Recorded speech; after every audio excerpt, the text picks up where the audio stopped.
नमस्कार मंडळी. मी आता आमच्या इकडे ना दुकानावरती आलेलो आणि हे तुम्ही वाळत घातलेलं बघताय ना, तर ह्याला तिसलं म्हणतो आम्ही. तिरफळं जे आहेत ना ती अशी असतात. हे आतल्या त्याच्या बिया आहेत आणि हा बाहेरचा जो आवरण आहे ना तो आहे.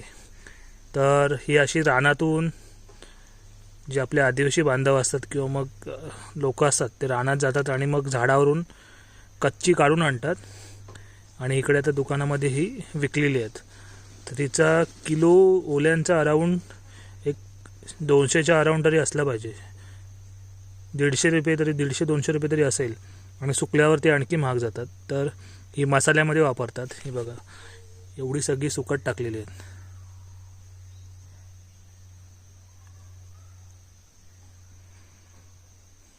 आणि याचा स्मेल येतोय, स्ट्रॉंग स्मेल येतोय.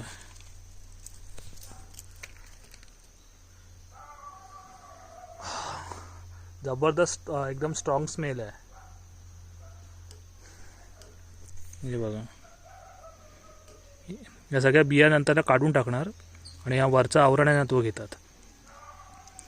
म्हणजे जनरली आपल्या इकडे ना जो फिश करी बनते ना कोकणामध्ये, त्याच्यामध्ये हे आवर्जून टाकतात. कारण हे ना जो माशांचा उग्र वास असतो मच्छीचा तो मारतात आणि एक करीला टेस्ट पण चांगली येते ह्याच्यामुळे.